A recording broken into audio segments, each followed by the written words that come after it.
My name is Alexander Ochs. I'm working for the Worldwatch Institute, and I'm joined by two dear colleagues of mine that I don't think I need to introduce to anyone anymore. Ana Maria Majano from INCAE, who is Worldwatch's main partner in this project, amongst many stakeholders who have been working with, interviewing with, had at our workshops. We're going deeper into this in just a second.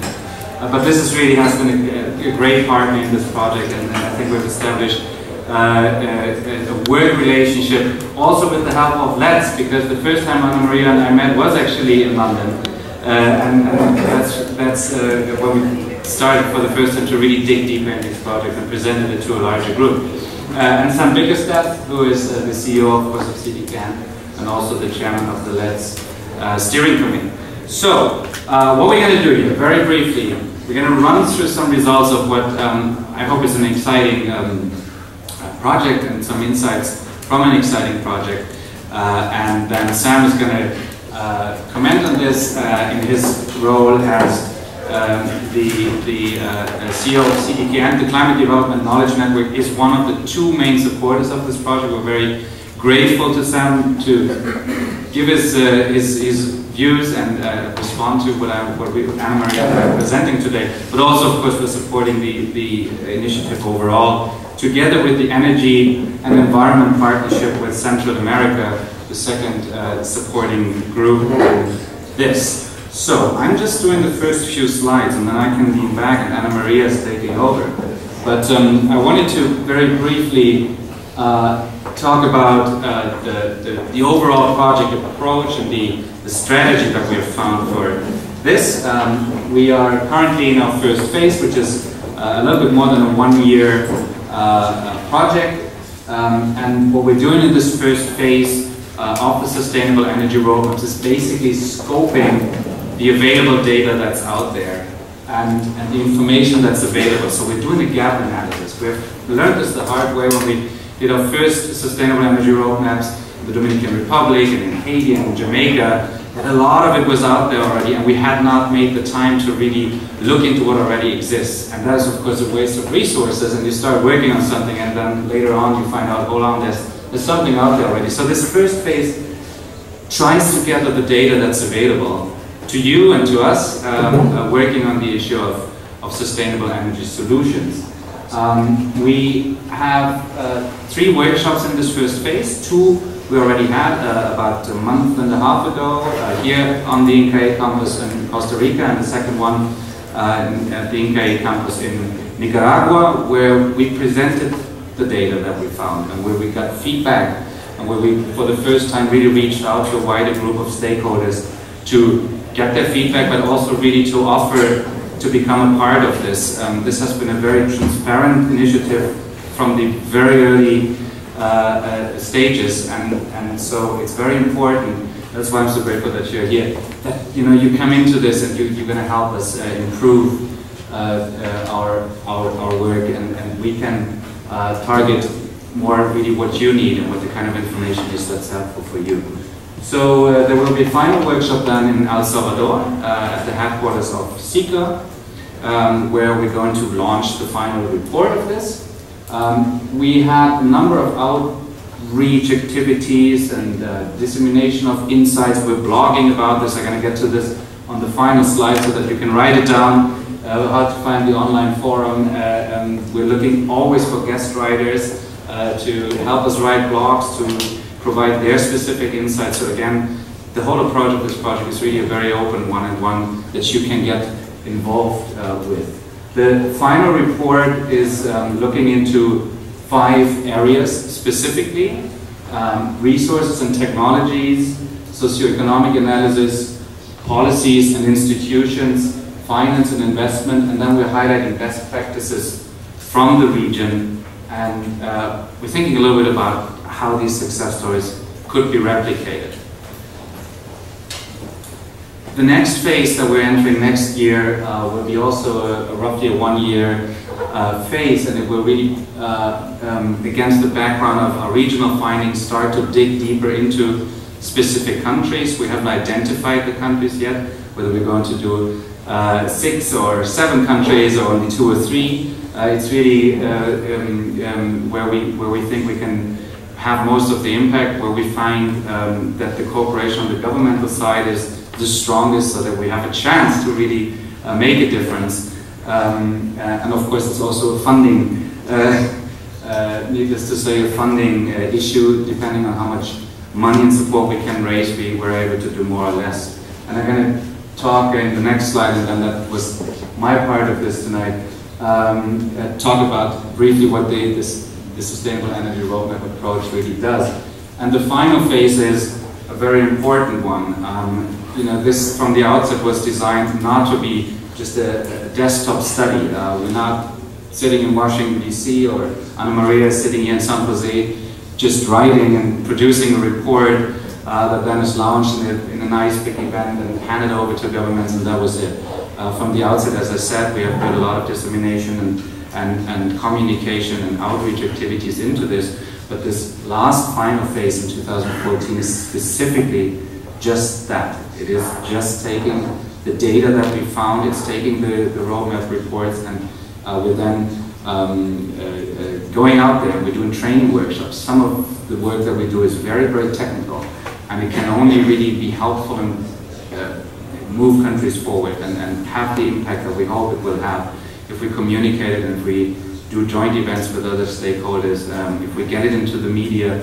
So somebody here at the meeting was talking about a top-down and bottom-up approach that is needed at the same time. And that's exactly what we're trying to design for this final phase, where with the government's training of governmental officials, of technical experts on the one hand, and on the other hand, a wide distribution, a communication. We talked so much at this workshop about paradigm shifts, and paradigm shifts only change through discourse, and the discourse can't be done by just a report and somewhere on the shelf. Okay, we need to put this in the middle, we need to discuss it, and through that debate, hopefully, we're able to have an impact with this. So, the sustainable energy roadmaps.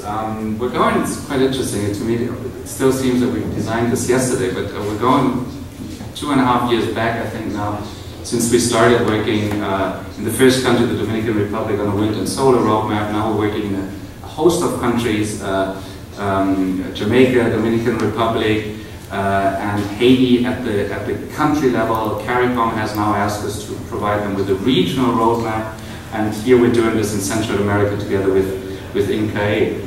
And the nice thing about this approach is actually that it works on any level of policy making. You can have a sustainable energy roadmap for the world if you want, and some have tried to do just that.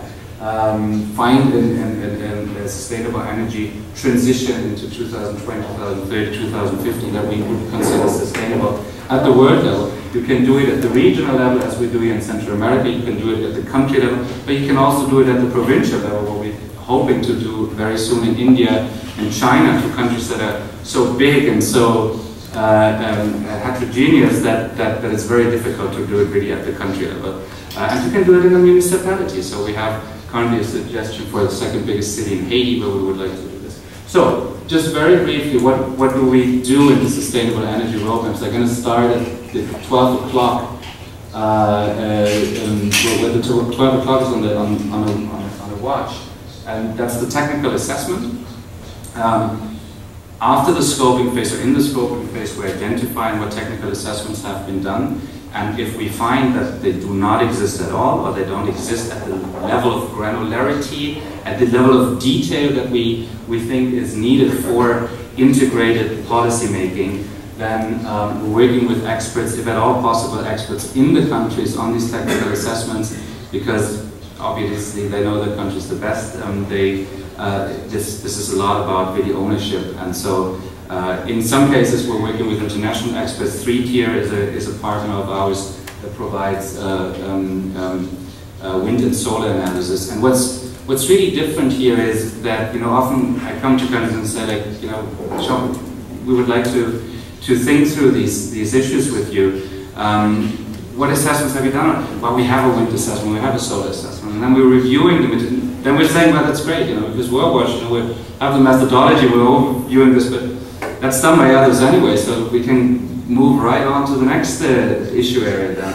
But then we're reviewing the material, and what's very often not existing is really the kind of detailed data that's needed For example, looking wind and sun, of course, are intermittent resources. So to look into the daily variation of those sources, to look into seasonal variation of these resources, which you really need to integrate different energy sources, but also the same energy source just from different regions of the country, because there's actually wind patterns that you can look at historically and that tell you a lot about when you can count on wind production in a certain area and when not. So this is very technical work. We're also looking into the energy efficiency potential, and of course we're looking into the grid. What grid exists, how, what areas in a country are not reached by the grid, what on-grid, off-grid, microgrid, mini-grid solutions do you have? So that's usually the first step, is a technical assessment. The second one on the bottom right is a socioeconomic analysis, and we're working with the World Bank model. We're the first ones to work with it. We're excited that the World Bank gives us this model. The World Bank is, I think, excited that we're testing it.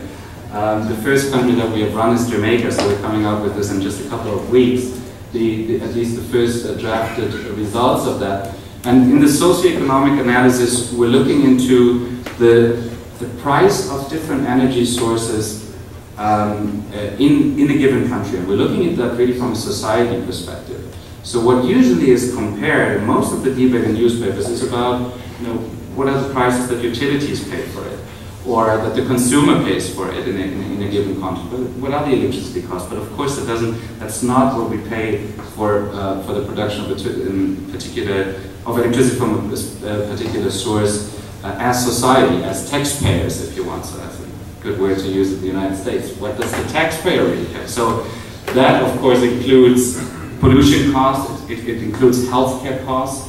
You have to think through issues like job creation or job losses, the impacts on different economic sectors. So that's what we're trying to do in the socioeconomic analysis.